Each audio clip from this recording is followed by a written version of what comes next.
এক চিলতে জমির উপর কয়েক ঘর মানুষের বাস। ঘর নিজের হলেও জমি অন্যের। এখানে তারা মাটির ভাড়া দিয়ে বাস করছে কয়েক প্রজন্ম ধরে। তাদেরই একজন মোহাম্মদ মুজিবুর রহমান। তার টিনের জরাজীর্ণ ঘরটি কিছুদিন আগে আগুনে পড়ে যায়। অসহায় পরিবারটিকে তখন নতুন ঘর নির্মাণে কোয়ান্টাম জাকাত ফান্ড থেকে দেয়া হয় ৬৫,০০০ টাকা। আমার নাম মোহাম্মদ মুজিবুর রহমান। আমি এই টুকটাক ব্যবসা করি। আগে ঘর ছিল আমাদের টিনের ঘরই, কিন্তু আগুন লাগার পরে কি পুড়ে গেছিল এই বাড়িতে।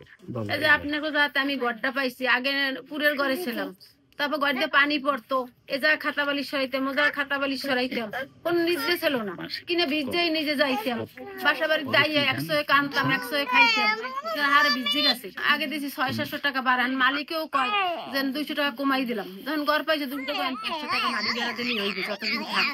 এইরকমের একটা ঘরে থাকতে হলে তো ৩,০০০-৪,০০০ টাকা লাগে, কথা বলছি। আর এখন আপনারা ঘরটা দিয়েছেন দেখে আমি ৫০০ টাকা ভাড়া দিয়ে পারি।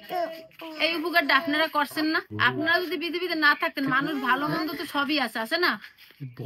গরিবের অসহায় মানুষ দেয়, তারই ব্যস্ত না ছিল, তারে আর দোজো কেনা না, এক বাইল নাই। যে না, আমরা তো প্রতিদিন অক্ষরে দেওয়া না, আমরা কত সুন্দর একটা ঘর পাইছি।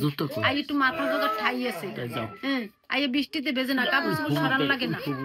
এইটাই তো বড় দোয়া, কথা বলছেন না? এই ঘরটা ভালো হয়েছে। আগে তো কাঁচা ছিল, আগে কাঁচা ছিল, টিন ভাঙ্গা চুরে ছিল, আমরা নিজেরা দিয়েছিলাম, তারপর পুড়িয়ে গেল, তারপর ওই ঘর দিলেন আপনারা, কথা বলছেন। ভালো বলবো তাকে জানি ব্যস্ত নসি ফেরুক, তারা তো আমাকে দিকে চাইছে না, গরিবের দিকে দান করছে না, তাই আমরা তো এক জন্য শান্তিতেই থাই, কথা বোঝেন।